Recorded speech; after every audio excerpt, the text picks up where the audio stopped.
culturel, l'armée de l'air inscrit son action dans une continuité historique qui dépasse la seule modernité de ses moyens. Les références aux titres, figures, issus des anciens royaumes du Sénégal, qu'il s'agisse de souveraineté, d'autorité ou de légitimité, trouvent un écho direct dans l'organisation actuelle des bases aériennes et dans la conduite des opérations aériennes militaires. Cette filiation historique met en lumière une permanence, celle d'un commandement structuré, d'un rapport étroit au territoire et d'une culture de responsabilité, aujourd'hui transposée dans le domaine aérien. À travers donc ces dénominations, l'armée de l'air ne se contente pas de commémorer le passé. Elle en prolonge les logiques fondamentales, affirmant ainsi des liens séculaires entre héritage historique et fonctionnement opérationnel contemporain. Excellences, Mesdames, Messieurs, dans quelques instants, nous assisterons donc à l'ouverture du défilé aérien avec les formations de la base École de Thiès. En attendant que ces aéronefs arrivent, je m'en vais vous donner quelques informations, mais les voilà. Donc on a la formation Malo avec 2 hélicoptères Bell 505 aux commandes du commandant Kane Ndiaye et du capitaine C.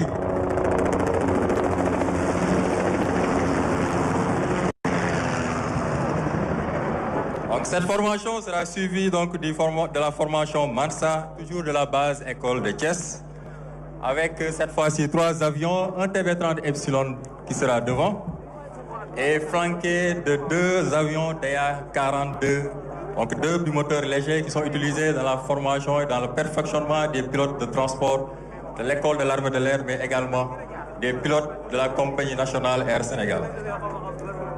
Aux commandes de ces aéronefs, donc, nous aurons le capitaine Amadou Sissebeg, qui en assure le lead, et le capitaine Abdourahmane Gueye et le colonel en retraite Papaloum comme ailier.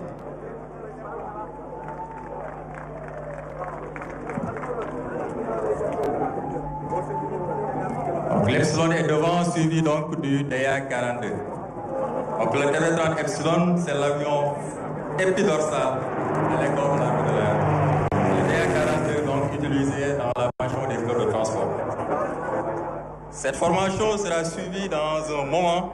Vous pouvez apercevoir les hélicoptères de la formation d'Amel, les hélicoptères Mi-17 de la base aérienne de Tambacounda, aux commandes desquels nous avons le commandant Ibrahim Djindé qui en assure le lead, avec son équipé, le commandant Baye Sadeh Mbeng comme ailier. Donc le Mi-17, c'est un hélicoptère de manœuvre de conception soviétique qui a de bonnes capacités d'emport, d'aérotransport, d'appui logistique, mais également d'évacuation sanitaire sur tout l'ensemble du territoire et au-delà.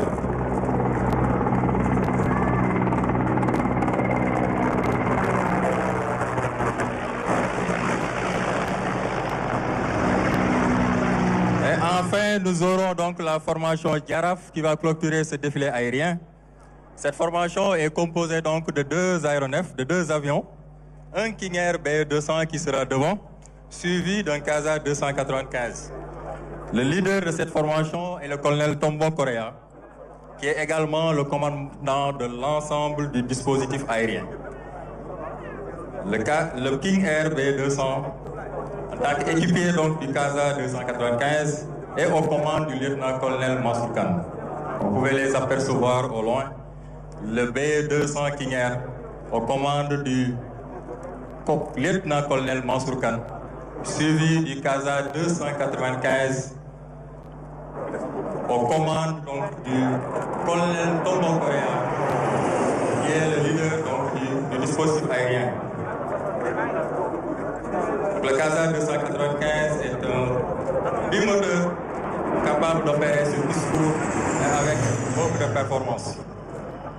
Excellences, Mesdames, Messieurs, ainsi prend fin le défilé aérien. Je vous remercie de votre aimable attention. Mon agent, vous avez la parole.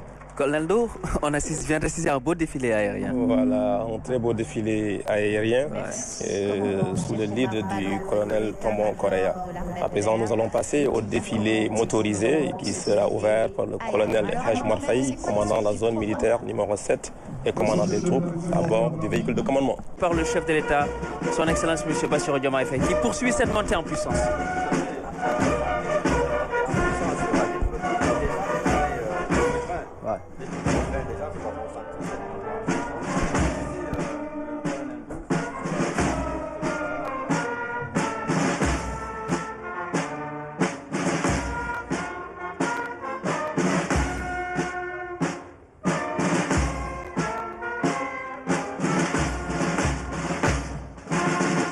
Observons à bord du véhicule de commandement. Il va ouvrir le défilé en sa qualité de commandant des troupes et il est à bord du véhicule de commandement.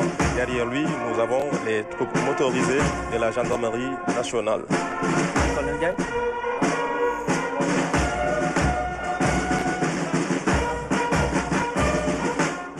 Donc le colonel El Haj Marfaï, il faut le dire, il est l'actuel commandant de zone de la région de Thiès. Et il vient de l'ENSOA. Il était le commandant de l'école nationale des sous-officiers d'actifs de Kaolack. Et ils sont officiers de l'infanterie issus de la 18e promotion de l'école nationale des officiers d'actifs de Thiès.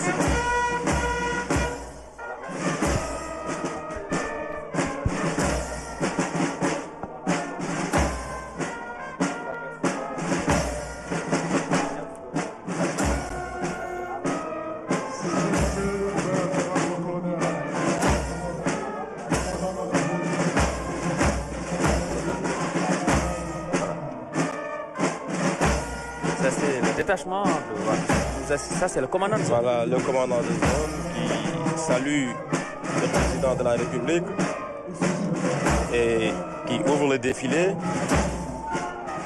Derrière lui, les troupes motorisées de la gendarmerie.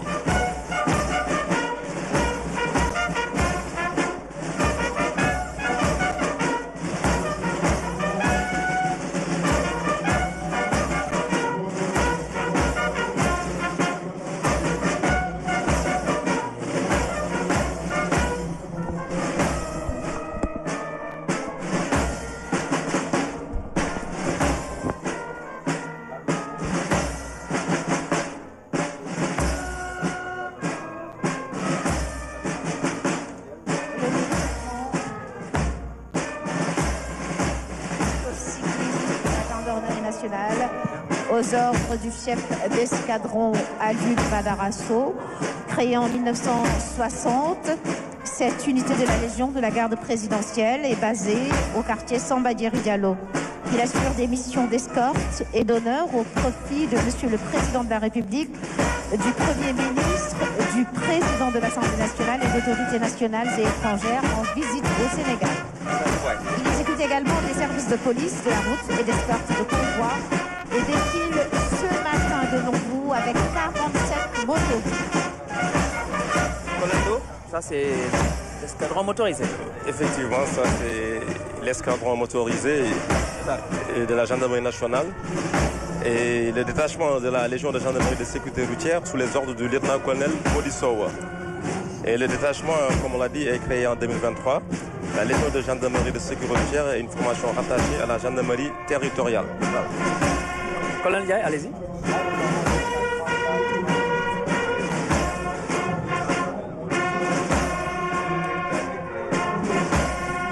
Allez-y, colonel.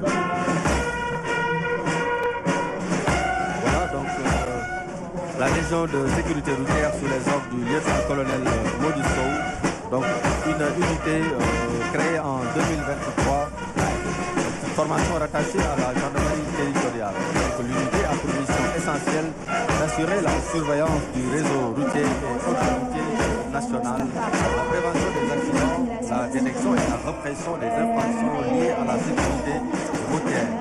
Et derrière, nous avons donc la section Sinogroupe.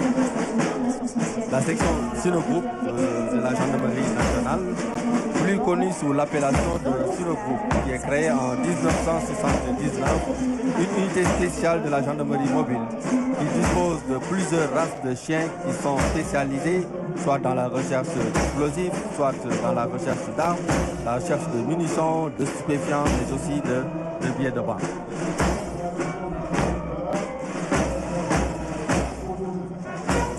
Là, nous avons l'escadrille de drones d'appui de la gendarmerie nationale qui est sous les ordres du capitaine Elhaj Amadou Sow Ndoye. L'escadrille de drones est une unité de la Légion de la gendarmerie de l'air et des transports aériens. Elle est composée d'une section technique et d'une section opérationnelle.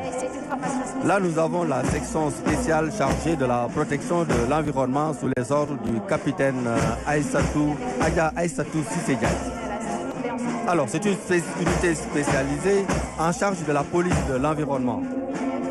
Elle a pour mission de lutter contre toute forme d'agression de l'environnement, comme l'extraction illicite de sable marin, les différentes formes de pollution, que ce soit la pollution marine, atmosphérique ou bien la pollution terrestre, la pêche à l'explosif ou la déforestation. Donc l'unité défile aujourd'hui avec des véhicules, des quads destinés à la surveillance du littoral, des jet skis et des vedettes d'intervention rapide pour le milieu fluvio-maritime. Et je rappelle qu'à sa tête, nous avons le capitaine Adja Aïssatou Cissé Diagne.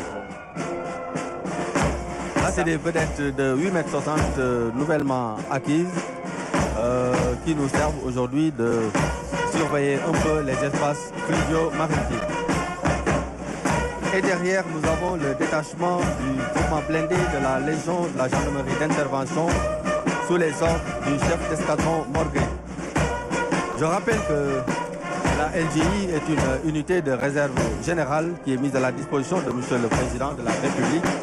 Elle est spécialement chargée du maintien et du rétablissement de l'ordre sur l'ensemble du territoire national.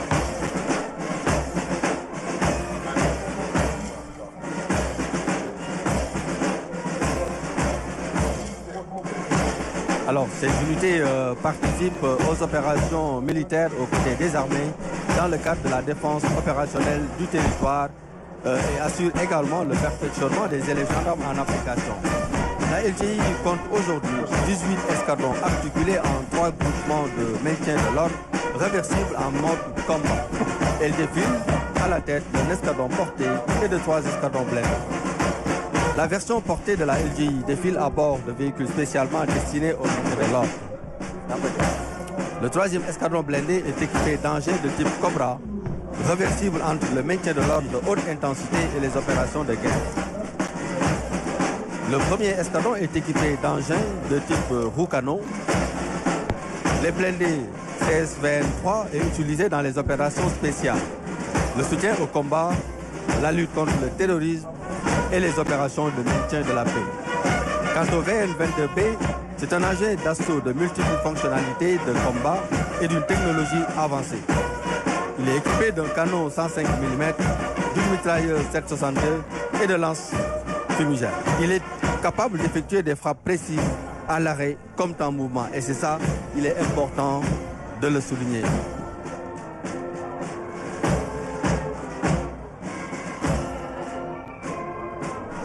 Accompagné par une belle musique, ces engins blindés participent à l'amélioration de la sécurité de transport du personnel en zone hostile, au renforcement de la puissance de feu de l'unité et de sa réversibilité entre le maintien de l'ordre et la défense opérationnelle du territoire. Voilà, et on voit le chef de l'État qui discute avec son homologue, son Excellence Clotaire Oligui Nguema. Colonel Dia, je vous laisse poursuivre. Oui, juste derrière donc, la Légion de gendarmerie d'intervention, nous avons le groupe d'intervention de la gendarmerie nationale, plus connu sous l'appellation de GIGN. C'est une unité d'élite créée depuis 1979. Elle est chargée de lutter contre le terrorisme, les crimes graves et la libération d'otages. Donc aujourd'hui, le GIGN est sous les ordres du lieutenant-colonel Ibrahim Ngom. Le GIGN soutient également les forces anti-émeute face aux violations de l'ordre public à caractère insurrectionnel. Elle est le fer de lance de la gendarmerie mobile. Elle reste une